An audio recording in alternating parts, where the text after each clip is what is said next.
of which they will. Nnamdi Kanu was not extradited. You understand?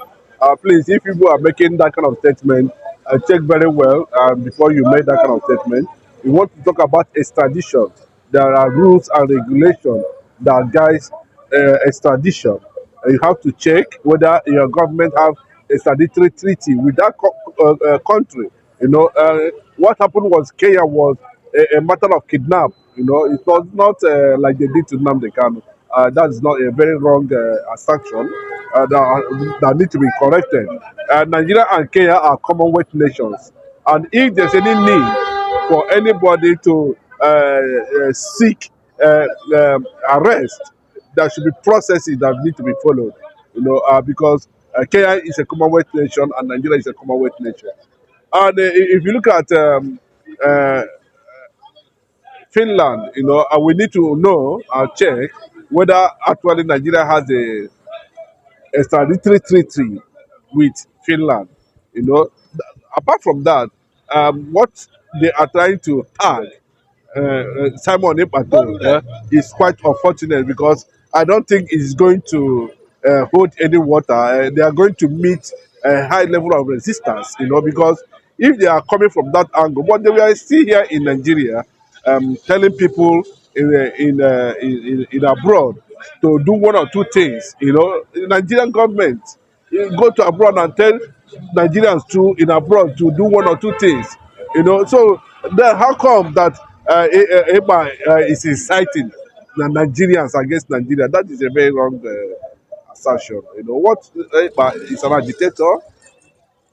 He believe that there's need for sovereign state, and of course, you can see what is happening everywhere. Nigeria is pushing towards partial disintegration. So they are just making noise. Nigerians are not happy with this government. You can see it in all ramifications. There's nothing they can tell Nigerians that nobody will listen to them. But I'm telling you that it will be they will be chasing shadow if they try to be anything funny about Simon Ekpa. Simon Ekpa has a certain influence in Finland. He married a Finnish woman. He has served in the government of the Finland, and they know he has entered some agreement with Finnish government on restoration of Biafra and how they are going to participate at the end of the day. So what they are saying is babash. They should concentrate more on how to see whether Nigeria will survive disintegration. I think that is what they are supposed to concentrate on. See how they can make sure that they bring back the mind of people to which I think to an extent is their responsibility to do that. Build unity, build cohesion, build solidarity, build sympathy, create justice. Let there be justice, equity, fair play. Those are the things they are supposed to capitalize on. How is someone carrying arms? Is he instigating? Who are he asking that justice should be done? I think that's the main thing Samoneba is saying. If government they are just wasting their time at the end of the day, unless they want to still behave stupid. But this time around, I think people are wiser and they know how to resist any form of manipulated kidnap, of persons who are seen as freedom fighters. So there is a bill passed in the House, in the Senate, concerning open grazing. Yes, the bill now. The bill was passed. I don't know. I think it has entered for second reading or thereabout. Do you think it is something so significant to be passed in the Senate? No, we need to understand whether that bill is about open grazing or about reserves. Grassroots, Yes. grassroots. Then we have grassroots. We have grazing reserves. What we have in Nigeria is grazing reserve. We don't have anything like grassroots. So Open grazing. Like open. creating cows around. You see, that's what I'm saying now. Yes, now we don't have anything like that in Nigeria. What you have is reserves. They should take their cow to where that was reserved for them, or if there's none, they should create it. But you can see the kind of resistance that came from the north. The northern senators does not want any form of restriction. They don't even want to create ranching for their cows, the ranch for their cows. You can see the restaurant that is coming, and nobody wants to tolerate that. So I think at the end of the day, we are going to see complete ban on open grazing at the end of the day. Okay, now yesterday was a peaceful protest concerning the hardship in Nigeria, and some people label it to be, oh, this is what's it called, revolution or that kind of protest, and the obedient people choose not to, like, see it as a call for everyone, saying that they will, as someone said, they are going to injure us, we cannot join them. And since the movement is for the betterment of the country and everyone, I believe there shouldn't be any segregation about those who organize it.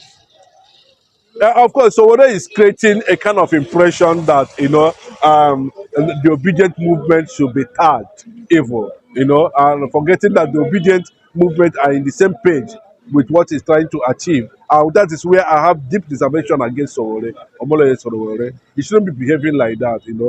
We know his contribution, how he was able to destroy good governance in this country. So when Omoloye participated, we know the kind of propaganda they used him against Jonathan and thereabout. I think to an extent, and he has started again. I don't like him. Recent, I begin to dislike him. You understand? Because I see somebody that is not consistent. I see someone that is not objective. I see element of ethnicity in him. I see element of bias in him, biasness in him. If he actually want Nigeria to work, the obedience are also looking for a way to Nigerians to work. Then why attacking Obi? What did Obi do? What has Obi stolen from him? Has Obi for one day open his mouth and say, "So whether is stupid?" Then and you once in a while you come out and be pushing people on the street that they should go and protest against hunger. We know how Tinubu sponsored him.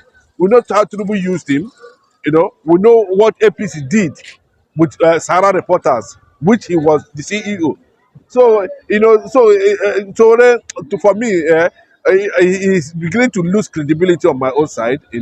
But no matter how you look at it, what we are asking for, is a better leader, a better leadership, somebody that has the experience, somebody that has the wisdom, somebody that has capacity, so they cannot even look at the way he's talking about down on Obi, and he cannot even win one word in Nigeria. So I don't know, so that sometimes a lot of people feel, funny, when he come out to push for one agenda or the other. I see him as somebody, who is trying to buy time, looking for who to destroy at the end of the day. So, but if you look at the obedience are competent, obedience are loyal people, obedient and intelligent. They know what they want. And anybody that stops, that's against them, means that that person is against Nigeria. Because what obedience are advocating for is good governance. Eradication of poverty. Leadership. Equity, security. That's what they're asking for. Done in a proper way. You understand? So, and they see that personality in Obi, Peter Obi. Everybody sees that. You can see what is happening now. Tinubu. You can see it everywhere. That the guy is a complete disappointment. So that's my reservation on that issue. There's hunger everywhere. When I talk about hunger, really deep hunger. And Nigerians have gone to the streets. It's already on the Punch newspaper this morning. It's on cover. Hunger protest. That's what they call it. Hunger protest. You know what it means. That actually this is one of the things that caused a major revolution in France. And you can see how Nigerians are divided along ethnic lines, because he's not an Igbo man, he's not a Yoruba man, he's not an Hausa man. That's why Nigeria is not moving forward. So that's why everybody should, if there's a way they can divide Nigeria, let everybody stay on their own. I think it's better, because you cannot see men looking at Tinubu even before the election. Why would a reasonable Nigerian, why would people even be talking about bringing him up for an election? People like Oloseyinka, all those men that have, to an extent, has created a kind of instability in the system. But are they not seeing the result of it? And it looks like Tinubu has already exhausted, you know, and then look at the consequences of that decision. So, and you want to tell me that Nigerian youths are comfortable with this kind of administration? They are not comfortable. You can see it everywhere yesterday.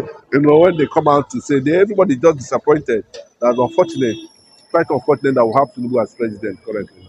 But you agree with me, either you should respond over the years that the hungry protest or hunger protest is a sign of development.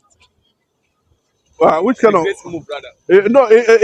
What is the synergy? What is the energy? How did you see what happened yesterday? Even though they successfully passed a certain message, but we wanted to see a national cohesion on that aspect. You know, where most Nigerian youths or in 36 states, we will put these people on check. We are not seeing, when looking at the crowd yesterday, yeah, you understand, even though they succeeded in passing the message, you discover that, it was quite not significant the way it's supposed to be because, we didn't have that crowd. How it comes, happening only in Lagos. A lot of people are at home. People are not well sensitized. People are not well educated. People are not been able to know, okay, this kind of thing is going on. So we wanted to see a larger, in all the 36 states, a threatening mass protest, a hunger mass protest. But we didn't see it. Everything about Pore is always poorly organized, but unfortunate, no matter who you see it, it has been registered, that currently now Nigerians are under hunger. All right, thanks so much.